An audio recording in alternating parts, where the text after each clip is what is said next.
இந்த தீர்மானம் ஒரு அரசியல் கட்சியின் தீர்மானம் அல்ல, தமிழ்நாட்டின் உரிமையை நிரந்தரமாக பாதுகாக்கும் தீர்மானம். எனவே அனைத்து கட்சிகளை சேர்ந்த மாண்புமிகு பேரவை உறுப்பினர்கள் இந்த தீர்மானத்தை ஒருமனதாக நிறைவேற்றி தர வேண்டும் என்று கேட்டுக்கொள்கிறோம். அரசின் சார்பாக 110 விதியின் கீழ் சில அறிவிப்புகளை செய்கிற பொழுது அந்த பகுதியிலிருந்து அது நன்றி சொல்வதாக பாராட்டுதான் விடுவார்கள், எப்பொழுதுமே நடைபெற்றுக் கொண்டிருப்பது. இது போன்ற தனி தீர்மானங்களை முதலமைச்சர் அல்லது சம்பந்தப்பட்ட அமைச்சர்கள் கொண்டு வருகிற பொழுது பிரதான எதிர்கட்சியை தான் முதலாக அது வாய்ப்பு கொடுக்குற பழக்கம் தான் இது வரைக்கும் இருந்திருக்கிறது. அதை நினைவூட்டுகிறேன். ஏன்னா அவரை நீங்க அனுமதிங்க, அப்புறம் நீங்க எல்லாருமே பேசுறது அனுமதி பிளீஸ். அதுதான் இது வரைக்கும் இருக்குது.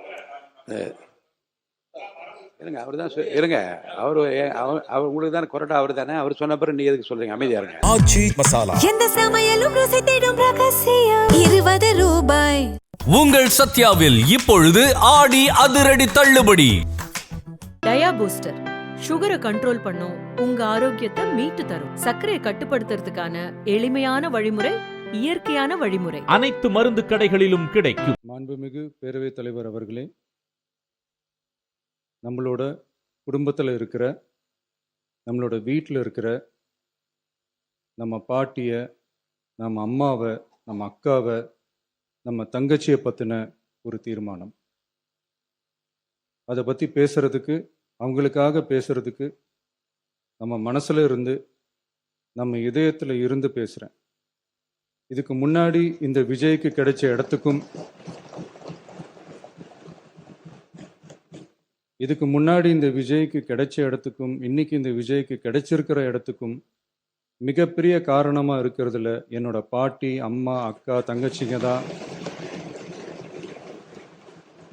மிகப்பெரிய காரணம்ங்கிறத என்னால் மறுக்கவே முடியாது. அந்த நன்றி விசுவாசத்தோட, அப்படி ஒரு உணர்வோடு தான் இப்போ இங்கே நின்று பேசுகிறேன். பெருசாக பணம் இருந்துட்டா ஒரு வீட்டுக்கோ, பெரிய பொருளாதாரம் இருந்துட்டா ஒரு நாட்டுக்கோ பெரிய பேர் வந்துடும்னு சில பேர் நினைக்கலாம். ஆனால் உண்மையாகவே ஒரு வீட்டுக்கோ ஒரு நாட்டுக்கோ எப்போ பெரிய பேர் கிடைக்கும் தெரியுமா? அந்த வீட்டு பெண்கள் தனிப்பட்ட முறையில் சமூகத்தில் உயர்ந்தாதான் பெரிய பேர் ஒட்டுமொத்த சமூகத்துக்கே கிடைக்கும். நம்ம தமிழ்நாட்டு மண்ணில் சங்க காலத்தில் இருந்த அன்னைக்கும் சரி இன்னைக்கும் சரி மிகப்பெரிய அடையாளமாக இருக்கிற பெண் ஆளுமைகள் நிறைய பேர் இருக்காங்க. ஔவையார், காக்கை, பாடினியார்னு சங்க காலத்து ஆளுமைகள், கண்ணகி, மணிமேகலை, குண்டலகேசி, இவங்கெல்லாம் இலக்கியத்தில் நிலைச்சி நிற்கிறவங்க. ஆண்டாள், காரைக்கால் அம்மையார், இவங்கெல்லாம் ஆன்மீகத்திலையும் இலக்கியத்திலையும் உயர்ந்த இடத்துல இருக்கிறவங்க. ராணி வேலு நாச்சியார், குயிலி, அம்புஜம் அம்மாள், ருக்மணி லட்சுமிபதி அம்மாள், டாக்டர் முத்துலட்சுமி ரெட்டி அஞ்சலை அம்மாள், மக்கள் சேவகர் அஞ்சலை அம்மாள்னு நம்ம நாட்டோட விடுதலை போராட்டத்தில் கலந்துக்கிட்டவங்க. நம்ம தமிழ்நாட்டு பெண் ஆளுமைகள் நிறைய பேர் இருக்காங்க.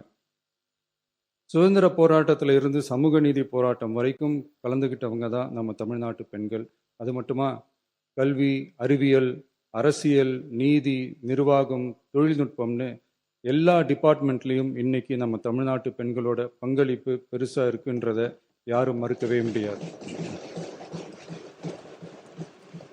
அப்படிப்பட்ட நம்ம வீட்டு பெண்களுக்கு அரசியல்லையும் முன்னேற வழிவகை செய்யணும். அதுக்கு உரிய இடஒதுக்கீடு வழங்கணும். பெண்களுக்கு இடஒதுக்கீடு தர்றது ஏதோ சலுகைன்னு நினைச்சிடக்கூடாது. சமூக நீதி சார்ந்தது, அரசியல் அமைப்பு சார்ந்தது. மாண்புமிகு பேரவைத் தலைவர் அவர்களே, நம்ம நாட்டோட மக்கள் தொகையில் ஏறக்குறைய பாதி பேர் பெண்கள் தான். அதனால அனைத்து நிலைகள்லையும் பெண்களுக்கு சம அந்தஸ்து வழங்கப்படணும். அரசியலமைப்பு சட்டமும் அவங்களுக்கு சமத்துவ உரிமையை வழங்கித்தானே இருக்கு. நம்ம தமிழ்நாட்டை எடுத்துக்கிட்டாலும் ஆண்களை விட பெண்கள் தான் அதிகம். ஓட்டு சதவீதத்தில் கூட அவங்க தான் அதிகம். ஆனால் அவங்களுக்கான அரசியல் இடம்னு பார்த்தா 2021 சட்டசபையில் 12 பெண்கள் இருந்தாங்க. இப்போ இந்த 2026 சட்டசபையில் 23 பெண்கள் இருக்கிறாங்க.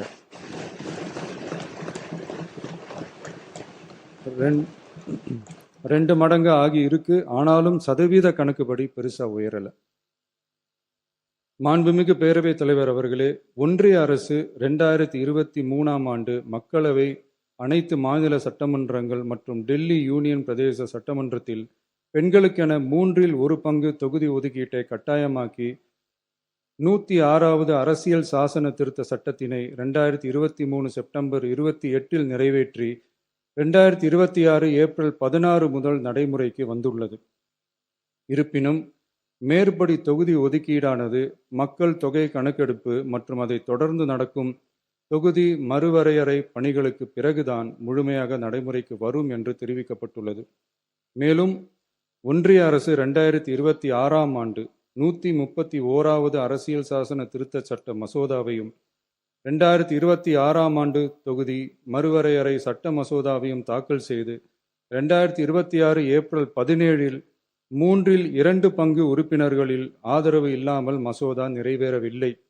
அவ்வாறு மக்கள் தொகை கணக்கெடுப்பு மற்றும் தொகுதி மறுசீரமைப்புடன் பெண்களுக்கான தொகுதி ஒதுக்கீட்டை இணைப்பதால் அதனை நடைமுறைப்படுத்த மேலும் பல ஆண்டுகள் காலதாமதம் ஆகலாம்.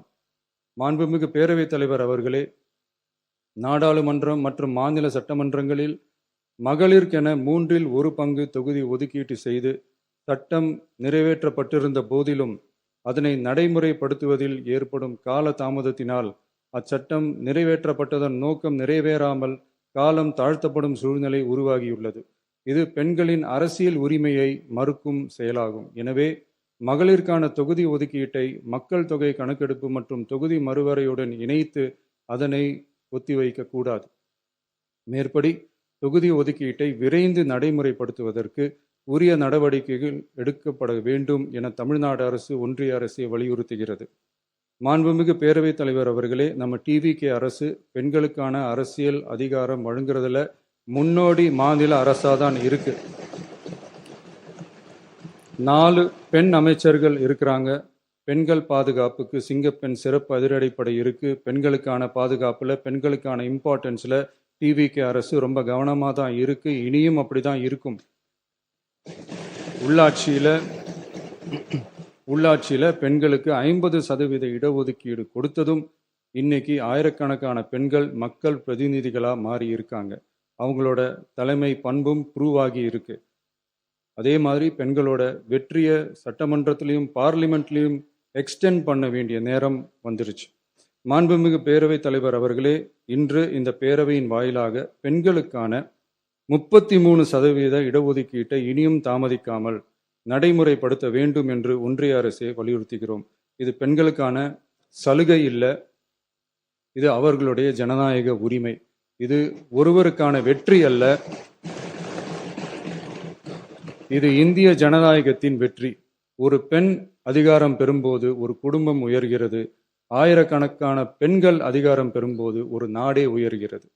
மக்கள் தொகை கணக்கெடுப்பு மற்றும் தொகுதி மறுசீரமைப்புடன் பெண்களுக்கான தொகுதி ஒதுக்கீட்டை இணைப்பதால் ஏற்படும் காலதாமதத்தின் காரணமாக பெண்களுக்கான தொகுதி ஒதுக்கீட்டை ஒத்திவைக்க கூடாது என்றும் அதை விரைவாக அமல்படுத்த தகுந்த அரசியலமைப்பு மற்றும் சட்டப்பூர்வ நடவடிக்கைகள் எடுக்கப்பட வேண்டும் என்றும் தமிழ்நாடு அரசு ஒன்றிய அரசை வலியுறுத்துகிறது.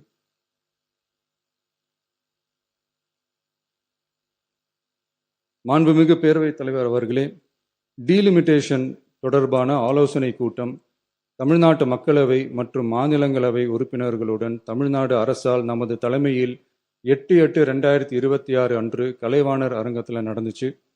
அந்த கூட்டத்தில் தமிழ்நாட்டை சேர்ந்த அனைத்து மக்களவை மற்றும் மாநிலங்களவை உறுப்பினர்களுக்கும் அழைப்பு விடுக்கப்பட்டு இந்திய தேசிய காங்கிரஸ் கட்சியின் 11 உறுப்பினர்களும், விடுதலை சிறுத்தைகள் கட்சியின் 2 உறுப்பினர்களும், இந்திய கம்யூனிஸ்ட் கட்சியின் 2 உறுப்பினர்களும், மார்க்சிஸ்ட் கம்யூனிஸ்ட் கட்சியின் 2 உறுப்பினர்களும், இந்திய யூனியன் முஸ்லீம் லீக் கட்சியின் உறுப்பினரும் மற்றும் மறுமலர்ச்சி திராவிட முன்னேற்ற கழகத்தின் உறுப்பினரும் என 6 கட்சிகளை சேர்ந்த உறுப்பினர்கள் பங்கேற்றாங்க.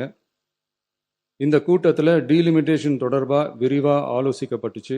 அந்த ஆலோசனையில் டீலிமிட்டேஷன்னால தமிழ்நாடு மற்றும் தென் மாநிலங்களுக்கு ஏற்படக்கூடிய பாதிப்புகள் குறித்தும் அதை சரி செய்யறதுக்கான வழிமுறைகள் குறித்தும் விவாதிக்கப்பட்டு இறுதியில் டீலிமிட்டேஷன் தொடர்பாக சட்டமன்றத்தில் ஒரு தீர்மானம் இயற்றலாம்னு முடிவானுச்சு.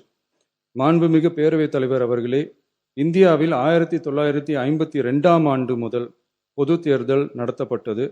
அது தொடர்ந்து ஒவ்வொரு 10 ஆண்டுகளுக்கு ஒரு முறை நடத்தப்படுற சென்சஸ் டீட்டெயில்ஸ் படி மக்களவை மற்றும் சட்டப்பேரவை தொகுதிகளின் எண்ணிக்கையை மறுசீரமைப்பு செஞ்சு 1977 1976 வரை தேர்தல்கள் நடத்தப்பட்டது. இந்த நிலையில் 1976ஆம் ஆண்டு 42வது அரசியலமைப்பு சட்ட திருத்தப்படி மக்கள் தொகையை சிறப்பாக கட்டுப்படுத்தும் மாநிலங்களுக்கு டீலிமிட்டேஷன் காரணமா மக்களவை உறுப்பினர் எண்ணிக்கையில் எந்தவித பாதிப்பும் ஏற்படக்கூடாது என்பதற்காக அடுத்த 25 வருஷத்துக்கு 1971ஆம் ஆண்டு சென்சஸ் படி பாராளுமன்ற உறுப்பினர்களின் எண்ணிக்கை வைக்கப்படும்னு சட்டம் இயற்றப்பட்டது. அதை தொடர்ந்து அதே நிலையை முன்னிறுத்தி 84வது மற்றும் 87வது அரசியலமைப்பு சட்ட திருத்தம் 1971 சென்சஸ் படி மக்களவை தொகுதிகள் நிலைநிறுத்தப்பட்டன. இந்த திருத்தங்களோட நோக்கமே மக்கள் தொகை கட்டுப்பாட்டை செயல்படுத்திய மாநிலங்களின் உரிமைகளை பாதுகாக்கிறது தான். மாண்புமிகு பேரவைத் தலைவர் அவர்களே, அந்த 25 வருஷ லிமிட் இந்த 2026 முடியுது. இதை முன்னிட்டு கடந்த 50 வருஷமா இருந்து வந்த டீலிமிட்டேஷன் தடையை அகற்றி 2011 சென்சஸ் அடிப்படையில் மக்களவை மற்றும் சட்டப்பேரவை தொகுதிகளின் எண்ணிக்கையை நிர்ணயிக்க நாடாளுமன்றத்தில் ஒரு மசோதா ஏப்ரல் 2026 அறிமுகப்படுத்தப்பட்டு அந்த மசோதா தோல்வியில் முடிஞ்சது.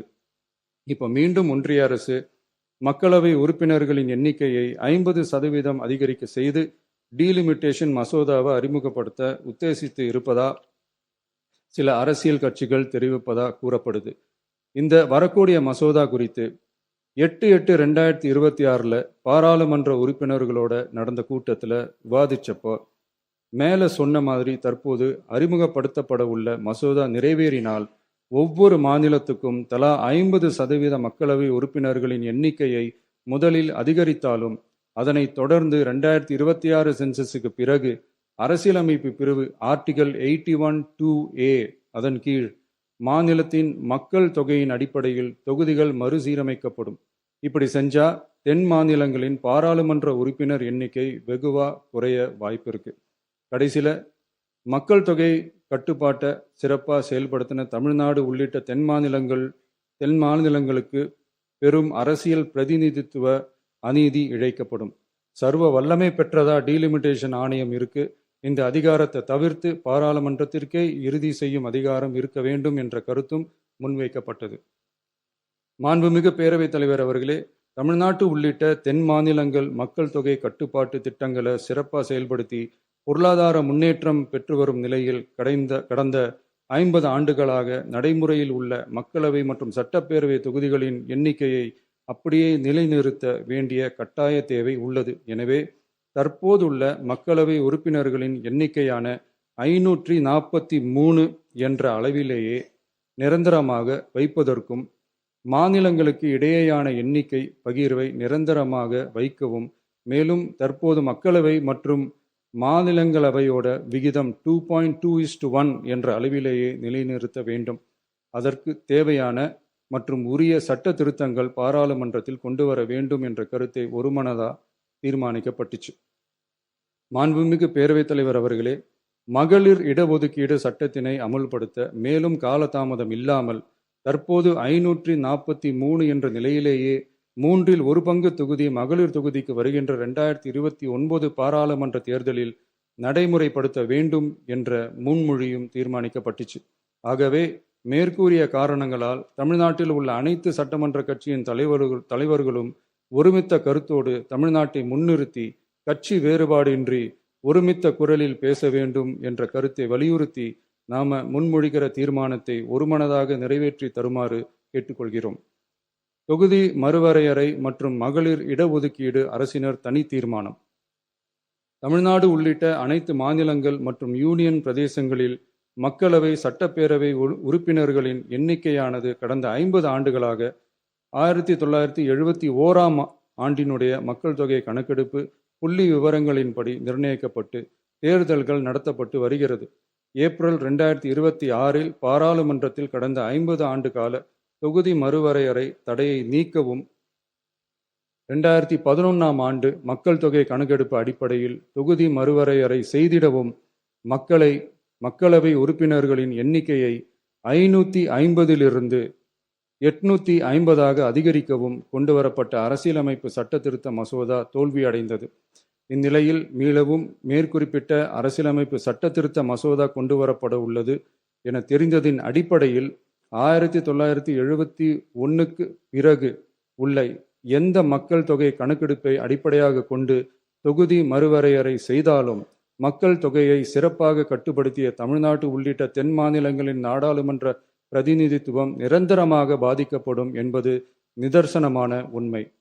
ஒன்றிய அரசு அளித்த உறுதியின்படி மக்கள் தொகை கட்டுப்பாட்டு திட்டங்களை சிறப்பாக செயல்படுத்தி நல்ல பொருளாதார வளர்ச்சி கண்டு நல்ல சுகாதாரம் மக்கள் நல திட்டங்களை மேற்கொண்டு வரும் எந்த ஒரு மாநிலமும் தொகுதி மறுவரையால் பாதிக்கப்படாமல் பார்த்து கொள்வது ஒன்றிய அரசின் தலையாய கடமையாகும்.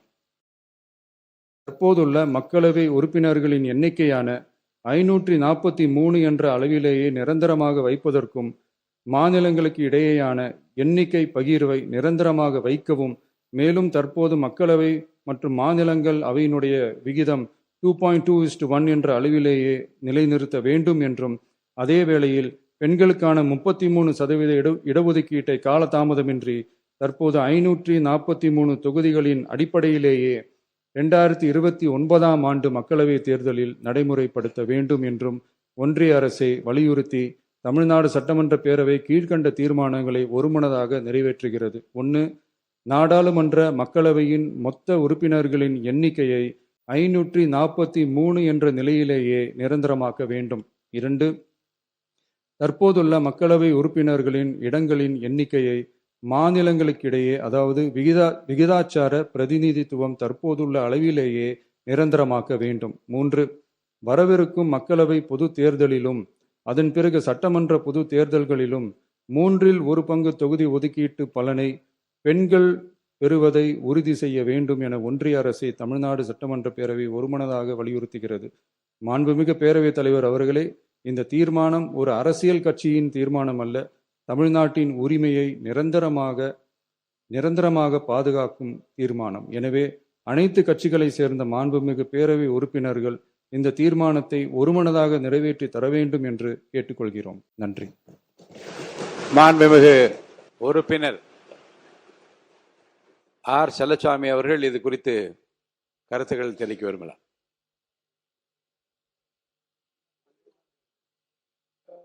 இதை குறித்து பேச போறீங்க, வேற ஏதாவது சொல்லுங்க. மாண்புமிகு பேரவைத் தலைவர்களே, உங்களுக்கு தெரிந்த செய்தி தான் இது.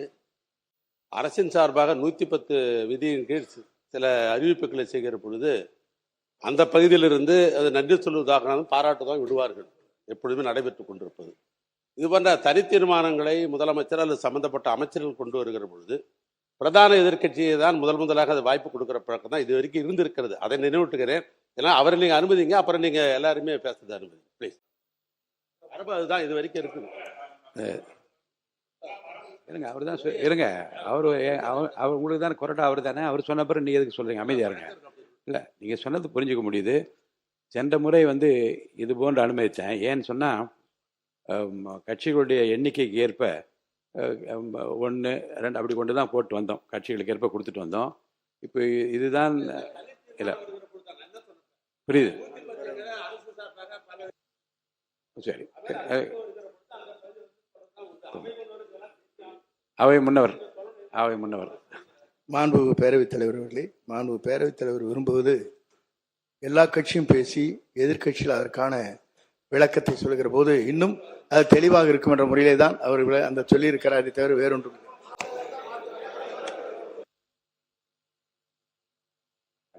அது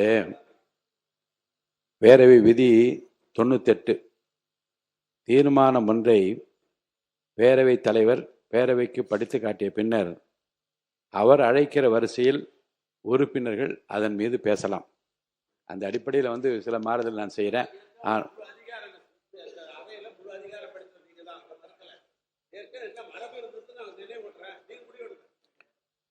மாண்புமிகு உறுப்பினர் ஆர் செல்லசாமி அவர்கள்.